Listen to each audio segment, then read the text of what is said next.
রংপুরে চাঞ্চল্যকর রাকিব হত্যা মামলার রহস্য উন্মোচন করেছে র্যাব ১৩। অভিযানে মামলার প্রধান আসামি মমিন মিয়া ও তার স্ত্রীকে গ্রেপ্তার করা হয়।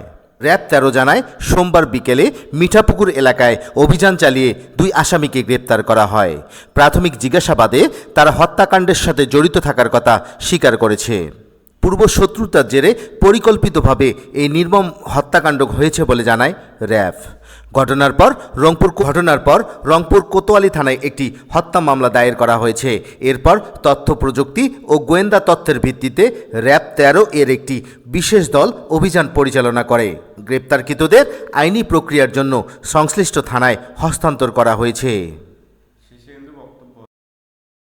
তদন্ত করলে বিস্তারিত বের হবে। তবে এখন যেটা আমার কাছে মনে হচ্ছে, প্রাথমিক তদন্তে বা প্রাথমিক জিজ্ঞাসাবাদে মমিন বা তার স্ত্রীর সাথে কথা বলে আমি যতটুকু জানতে পেরেছি যে ওই যে উস্কানি যে দিল ওর ওয়াইফ, যে ইয়াটা বললাম যে রাকিব আমাকে থাপ্পড় মারছে, তুই যদি হিজলা না হয়ে পুরুষ মানুষ হইস, তুই এখনই এখানে এসে রাকিবকে শায়েস্তা করে আমাকে নিয়ে যা।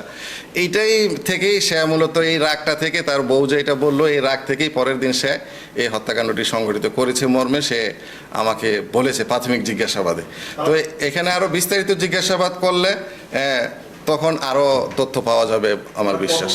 আগের মামলা কারণেই মূলত আগের ঘটনার কারণ থেকেই তারা ফ্যামিলিগতভাবে বা পূর্ব শত্রুতা থেকেই যখনই দেখে তখনই তারা এই ধরনের একটা ব্যাড কমেন্ট করে, যেটা নিয়ে মূলত ওই দিনের ঘটনাটা সৃষ্টি হয়েছে। হত্যাকাণ্ডে ব্যবহৃত ছোরাটা ওকে নিয়ে আমরা ওখানে গিয়েছিলাম উদ্ধার করার জন্য। সে যেখানে বলেছে সেখানে আমরা ছোরাটা পাইনি। তবে এই থানা আয়ু আরও বিস্তারিত চেষ্টা করবে। আয়ুকে জানানো হয়েছে যে ছোরাটা এইদিকে ফেলছে, তো আয়ু চেষ্টা করবে কালকে আরও ছোরাটা উদ্ধার করার জন্য। কতজন ছিল সেটাও যখন বিস্তারিত জিজ্ঞাসাবাদ করলে সবার নাম আসবে। যদি আরও কেউ জড়িত থাকে সেই নামও আসবে, তখন আপনারা জানতে পারবেন। মিঠাপুকুর থানার ইমাদপুর ইউনিয়নের শাহাপারাস্ত তার এক দুঃসম্পর্কের আত্মীয়র বাড়ি থেকে